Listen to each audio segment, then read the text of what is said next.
पटरी पर कब लौटेगा बेटी रोटी वाला रिश्ता। चीन के इशारों पर चलने वाले नेपाल का क्या कहता है भविष्य। पीएम की कुर्सी पर कब तक रहेंगे भारत विरोधी केपी ओली। शनि की महादशा में कैसे रहेंगे भारत नेपाल के रिश्ते, बता रहे हैं ज्योतिषाचार्य मयंक शर्मा जी, वो भी सिर्फ धर्म ज्ञान पर। नमस्कार, धर्म ज्ञान में एक बार फिर आप सभी का स्वागत है। मैं हूं आपके साथ कविता राणा और मेरे साथ मौजूद है हमेशा की तरह जाने माने ज्योतिषाचार्य मयंक शर्मा जी। धन्यवाद कविता और सभी दर्शकों को बहुत बहुत नमस्कार। तो भारत और नेपाल के बीच सदियों पुराना हमेशा से मजबूत और मधुर रिश्ता रहा है। एक तरह से देखें तो रोटी बेटी वाला रिश्ता रहा है भारत और नेपाल के बीच, लेकिन चीन से प्रभावित केपी ओली के सरकार में इस रिश्ते को ऐसी नजर लगी कि अब दोनों मुल्कों के बीच तलखी बढ़ गई है, तनाव जैसे माहौल पैदा हो गया है।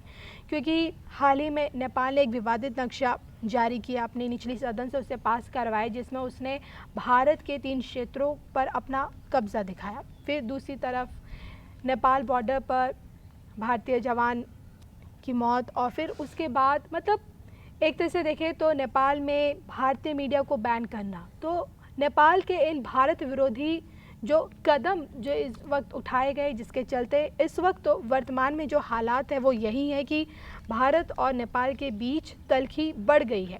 और ऐसे में आज हम बात करेंगे कि नेपाल के प्रधानमंत्री केपी ओली की कुंडली आखिरकार क्या कहती है। उनके नेतृत्व में जो भारत और नेपाल के रिश्ते जो बिगड़ चुके हैं, क्या वो सुधरेंगे।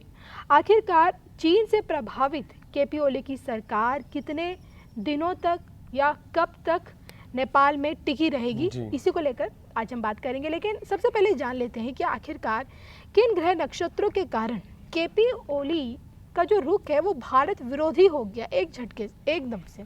देखिए, अगर इनकी कुंडली पर नज़र डालते हैं तो जो हमें इनकी डेट ऑफ बर्थ प्राप्त हुई है इंटरनेट के माध्यम से जी। वो 22 फरवरी 1952 है और इनका समय नहीं प्राप्त हुआ है और काठमांडू का इनका जन्म है। तो कुंडली के हिसाब से चंद्र कुंडली जो बनती है वो धनु राशि की बन के आ रही है। तो चंद्र कुंडली के हिसाब से क्या प्रेडिक्शन रहेगी इनकी कुंडली की वो मैं बताऊंगा आपको। देखिए कि इनकी कुंडली में जो अभी दशा चल रही है वो इतनी बेहतर नहीं चल रही है। शनि की महादशा इनको भी चल रही है और शनि की महादशा में इनके ऊपर मंगल का अंतर शुरू हुआ है अप्रैल से जी। तो यानी कि अप्रैल 2020 से कहीं ना कहीं केपी ओली के मन में भारत के विरोध में जाने का मन हुआ है या भारत विरोधी नीति को वो अपनाकर वहाँ फॉलो करना चाह रहे हैं, अपना रुतबा बढ़ाना चाह रहे हैं। कुछ और ऐसे देश भी उनको मदद कर रहे हैं जिसकी वजह से वो भारत विरोधी इस समय हो रहे हैं। तो इनकी कुंडली पर अगर नज़र डालें तो उसमें ये स्थिति निकल के आ रही है कि शनि की स्थिति इनकी बेहद शुभ नहीं है और शनि में अभी जब चंद्रमा था तब इन्होंने गलत कार्य किए। शनि में अब मंगल की स्थिति चल रही है जो कि भारत विरोधी इनको संकेत दे रही है या पड़ोसी देशों के साथ संबंध खराब करने की ये पूरी कोशिश कर रहे हैं। यानी कि एक देश को खुश करने के लिए अपने पुराने मित्र को नाराज़ कर रहे हैं। तो ये नेपाल की इस समय केपी ओली की नीति रह रही है और इसी नीति के कारण ये विरोधाभास अभी जारी रखेंगे। और मुझे लग रहा है कि शनि में इनका मंगल चल रहा है और देश में इनके खिलाफ माहौल बन रहा है और आने वाले समय में इनको पद से हटाया भी जा सकता है या इस्तीफा दे सकते हैं। कुल मिलाकर इनका समय जो है इनके कार्यकाल को बढ़िया नहीं दिखा रहा है।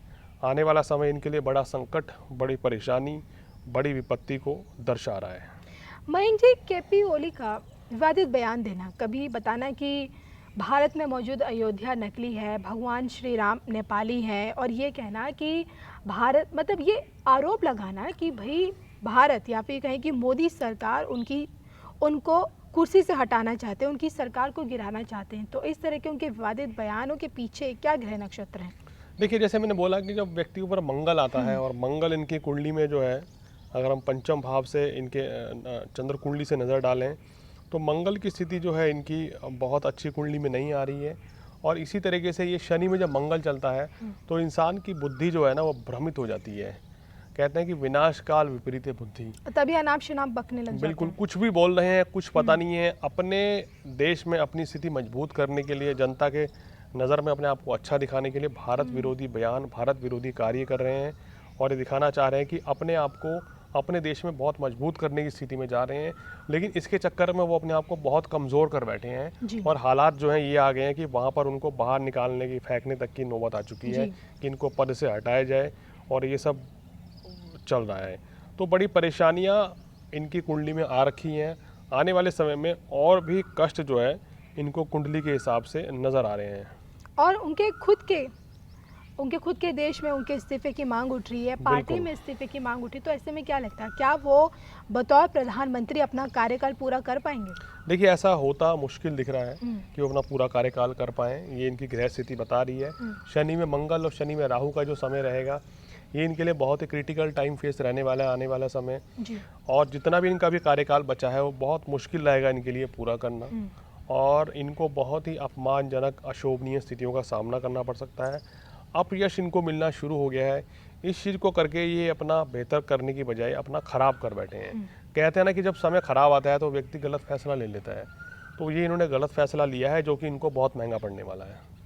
चीन से प्रभावित केपी ओली के हाथों में नेपाल की बागडोर है। तो ऐसे में मैं जानना चाहती हूँ कि नेपाल से एक तरह से मतलब चीन से ज़्यादा समर्थन लेना नेपाल को क्या आगे भविष्य में भारी पड़ सकता है? क्योंकि जिस तरह के आजकल देख रहे हालात तो यही दिख रहे हैं कि जो चालाक जो चीन है वो दिन पर दिन नेपाल में भारी निवेश कर रहा है, विकास का नाम एक ठप्पा लगा के उसे। देखिए, चाइना का मकसद ही यही है कि वो ऐसे पड़ोसी देशों को या तो अपने साथ कर ले या वो साथ नहीं आएंगे तो उनको इतना कर्ज दे देगा, उनको इतनी आर्थिक मदद करेगा कि कल को वो देश बिकने की हालात पे आ जाए, वहाँ की माली हालत ख़राब हो जाए और चाइना उन देशों को कब्जा ना करे तो अपने हिसाब से चलाए, अपनी नीतियों पर चलाए या उनकी सरकारों पे अपनी नीति थोप दे और उनकी सरकार वो फैसला करे जो चाइना के पक्ष में हो। तो ये तो चाइना भारत विरोधी नीति के साथ भारत के पड़ोसी देशों को अपने साथ करने का प्रयास कर रहा है। उसमें से नेपाल अभी बहक गया है, लेकिन ये बहकना इनको, देखिए, ओली का फैसला पूरे नेपाल को भुगतना पड़ सकता है और भुगतना अभी भी पड़ रहा है। तो इनकी वजह से पूरा नेपाल का ही नुकसान या परेशान या ख़राब ना हो जाए, तो ये कुछ इनकी ग्रह स्थिति बता रही है। अगर ये चीज़ ऐसे ही चलती रही तो हालात बहुत ही ख़राब हो जाएंगे। ऐसे में अगर ओली पद से हटते हैं, अगर उनकी मुख्यमंत्री पद की कुर्सी जाती है, तो क्या लगता है क्या दोबारा भारत और नेपाल के रिश्ते पटरी पर लौट पाएंगे? जी बिल्कुल। देखिए, मेरे को ऐसा लग रहा है कि भारत नेपाल की नहीं, भारत के और पड़ोसी देशों के साथ भी अच्छे संबंध जो हैं 2021 जनवरी से शुरू हो जाएंगे। यानी कि अगला साल भारत के पड़ोसी देशों के साथ रिश्तों में मजबूती लाएगा। खासकर नेपाल के साथ तो रिश्ते में बिल्कुल फ़र्क पड़ जाएगा। जो संकट आ रखा है, जो परेशानी आ रखी है, वो कहीं ना कहीं ग्रह नक्षत्र के अनुसार जिस तरह से परेशानी आई वैसी परेशानी चली भी जाएगी। समाधान कुछ हो जाएगा, पर इनका पद पे बनना बड़ा मुश्किल लग रहा है। चलिए, हम भी उम्मीद करते हैं कि भारत नेपाल के बीच में जो रोटी और बेटी वाला जो रिश्ता है, वो जो इन दिनों थोड़ा उसमें कड़वाहट जो भर गई है वो दूर हो जाए और दोबारा से रिश्ते मजबूत हो जाएं। और इसी के साथ मुझे और मयंक शर्मा जी को दीजिए इजाज़त। लेकिन जाते जाते मैं अपने दर्शकों को हमेशा याद दिलाती हूँ, कोई भी प्रॉब्लम हो या फिर आप अपनी कुंडली दिखाना चाहते हैं और किसी ज्योतिष शास्त्र से संबंधित किसी विषय के ऊपर आप जानना चाहते हैं तो बेझिझक स्क्रीन पर दिख रहे इस नंबर के ज़रिए आप मयंक शर्मा जी से संपर्क कर सकते हैं और आपकी हर समस्या का समाधान आपको इन्हीं से मिल जाएगा। तब तक के लिए आप हम दोनों को दीजिए इजाज़त। नमस्कार। हमारे वैष्णव संप्रदाय में जो परंपरा है कि राम जी यहाँ अयोध्या में ही जन्मे हैं और जहाँ राम जी है वहाँ सरजू ही हैं। जितनी दूर सरजू के ठीक जहाँ रामलला जी थे वहाँ ठीक उत्तर सरजू जी थी, तो मुख्य अयोध्या सरजू ही अयोध्या ही है। राम जी वास्तव में अयोध्या में ही पैदा हुए हैं। राजनीति में तो आदमी कुछ भी बोल सकते हैं, लेकिन मुख्य अयोध्या जहाँ सरजू मैया हैं वो राम जी का अयोध्या वही।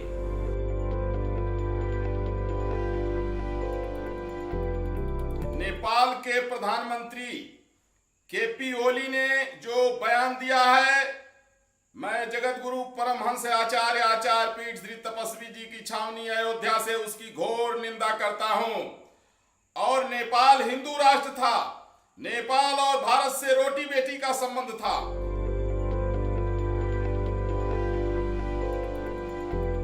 केपी शर्मा पहली बात तो खुद नेपाली नहीं है, और जो अपने देश का नागरिक नहीं है वो अपने देश का भला कब करेगा।